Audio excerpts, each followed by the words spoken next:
Comment animer une page de vente? Bonjour à tous, je suis Fabien, consultant marketing digital et e-learning et expert de la plateforme LearnyBox.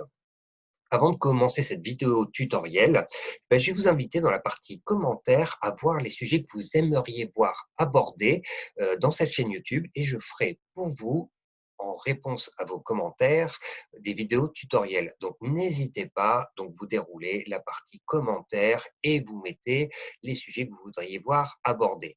Commençons de suite cette partie tutoriel de l'animation d'une page de vente. Alors déjà, il faut comprendre pourquoi animer une page de vente.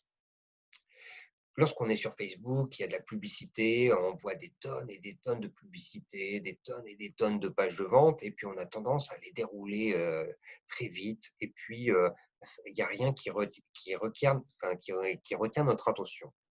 Là, je vais vous donner des astuces pour retenir l'attention des internautes. Comment? En mettant de l'animation. Il va y avoir des choses qui vont bouger sur vos pages de vente. Alors, vous pouvez faire ça, bon, là, on va le faire sur LearnyBox, mais on peut très bien le faire sur un site internet WordPress, on peut le faire sur ClickFunnels, sur System.io, enfin, sur n'importe quel support. Le principe est le même. C'est mettre du mouvement, surtout sur les passages qui sont vraiment importants, où vous voulez focaliser l'attention de l'internaute pour qu'il puisse lire, voir le message qui va être fort ou voir l'action, par exemple, un bouton, pour qu'il puisse, pour qu'il puisse faire l'action que vous désirez. Donc, voyons tout de suite comment faire ici sur la plateforme LearnyBox. Aujourd'hui, je vais faire sur la plateforme LearnyBox. Première chose qu'on peut faire, c'est l'animation des boutons. Alors, on peut déjà animer des titres. Donc ici, vous voyez sur LearnyBox, ce qui est pas mal sur toute cette partie titre. Alors, je dépasse mon visage. Vous n'avez aucune animation par défaut. Lorsque vous cliquez sur l'animation, donc c'est le petit icône électricité, vous faites apparition et vous faites apparition du bas. Apparition du bas, voilà, par exemple celle-là. Donc là, on voit directement l'animation. Alors, ce qui va être très important lorsque vous faites des boutons comme ça, il ne faut jamais mettre enregistrer l'affichage parce que ça veut dire qu'à la deuxième impression, forcément, LearnyBox va enregistrer que la personne a déjà vu, donc l'animation va disparaître et ne va plus jamais fonctionner. Elle va ne fonctionner qu'une seule fois. Donc, il faut désactiver enregistrer affichage et démarrage de l'animation. Alors, ça, c'est important puisque lorsque les pages de vente sont assez longues, lorsqu'on va scroller, l'animation va débuter uniquement quand la personne va avoir à l'écran la partie, le bouton que vous voulez animer. Donc ça, c'est très important de faire démarrage de l'animation en oui et enregistrer l'affichage en non. Et vous faites valider. Si on fait prévisualiser, on va voir qu'on aura déjà quelque chose qui s'anime, animer une page de vente, il apparaît et on peut faire des effets assez sympas. Donc ça, c'est sur la partie titre, on peut mettre des apparitions vers le bas, ça fait des styles assez sympas. Deuxième chose, donc je vous parlais des boutons. Lorsque vous mettez un bouton, on va aller chercher les boutons. Par exemple, on va prendre un joli bouton rose sur du bleu, ça sera du plus bel effet.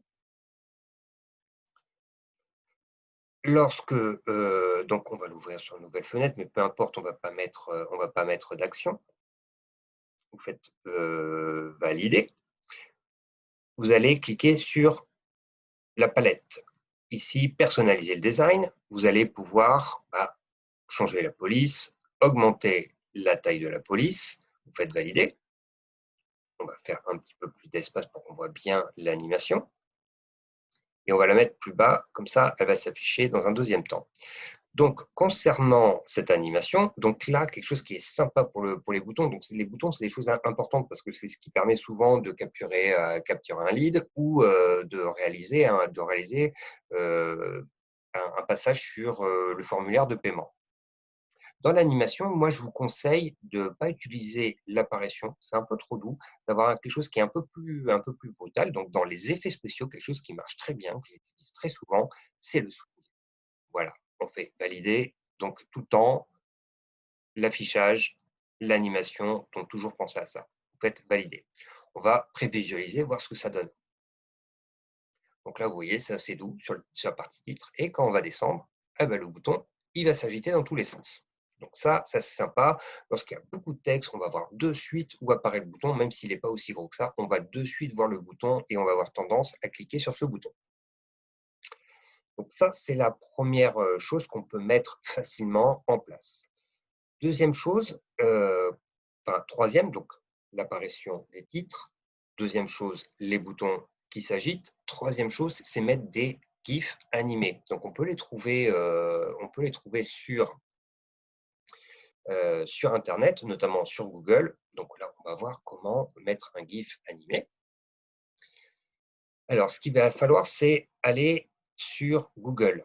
Vous tapez GIF animé et puis le thème. Alors là, j'ai mis un thème yoga. Mais là, ça sera à vous de chercher les GIFs animés qui correspondent à votre activité. Vous faites un clic droit sur l'image animée que vous allez trouver. Enregistrer l'image sous. Donc là, moi, je vais le mettre sur la partie téléchargement.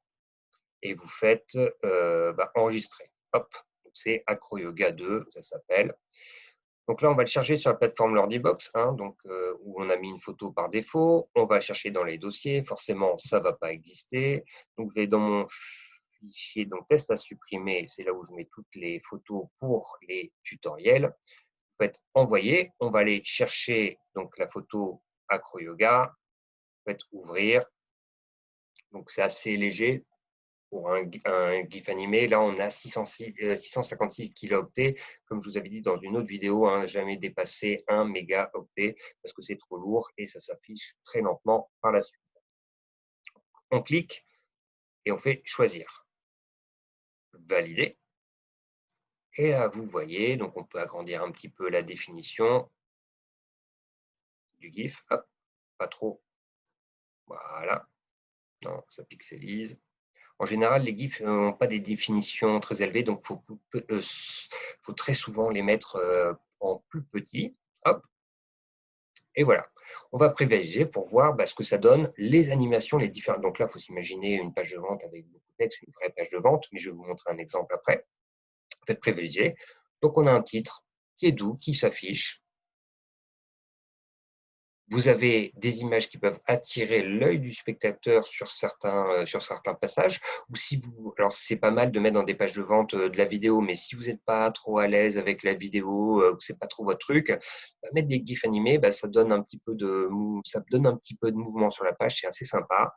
Et troisième chose, le bouton qui s'agite. Donc voilà 3 petites choses qu'on peut mettre pour animer une page de vente et ce qui peut faire une différence. Donc on va voir ensemble ce que ça donne sur une vraie page de vente que j'ai fait cet après-midi pour une conférence. Regardez. Hop, vous voyez le titre et le bouton qui a bougé. Ensuite, on peut mettre, vous voyez, un GIF animé qui est relativement discret. On a vu le bouton qui a bougé. Et systématiquement. Donc c'est assez discret, mais ça peut retenir l'œil quand on scrolle vite fait. Et ça attire l'attention et l'internaute va avoir tendance à s'arrêter. Donc ça paraît peut-être comme ça un petit détail, mais que c'est une somme de petits détails sur des pages de vente qui vont faire la différence et qui vont améliorer vos performances et votre chiffre d'affaires.